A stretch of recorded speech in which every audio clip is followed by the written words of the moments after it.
Welcome back. If you've spent the summer trying to get into shape, you know how difficult it can be to get into shape. Sometimes that weight loss even feels impossible. Of course, the pandemic didn't help us out.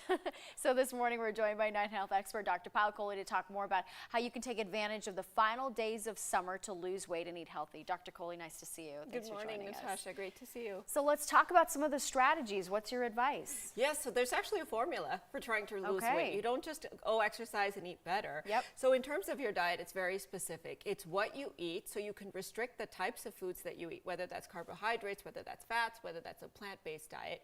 It's when we eat, so intermittent fasting or time-restricted eating, meaning you're only eating for a few hours a day, and then how much we eat, which is caloric restriction, calculated based on your metabolic needs, which is a formula you can use, and you have to have 2 out of 3 in order to successfully lose weight. Very interesting. Yeah, I've heard about intermittent fasting, and it's kind of something that I also follow that works, at least for me. Now, you just talked about a study also that just came out about weight distribution, and it's not just about losing weight. Can you explain that? Yes, so we can be the exact same weight, but where the weight is on our body determines our cardiometabolic risk, or risk for heart attacks and strokes. So this is the kind of traditional teaching that we talk about. Are you an apple, meaning you have weight all over, or are you a pear, meaning you have more weight on your tummy?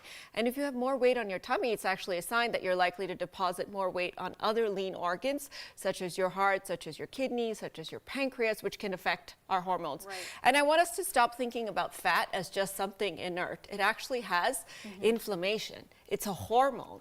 So how much fat we have, where it's distributed, determines how it behaves in our body. Right. So we talked about weight. Let's talk about what a healthy meal looks like. What does that look like? So this is really important, and every single one of your meals, even your snacks, should look like this. So you take your plate and you cut it in half, and half of it should be fruits and vegetables.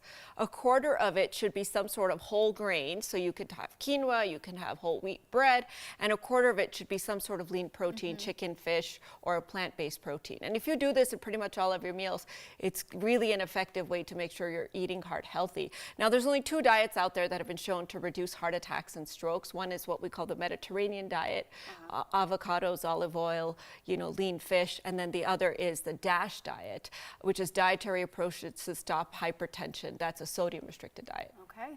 All right, Dr. Kohli, thank you so much for those tips and advice. My pleasure.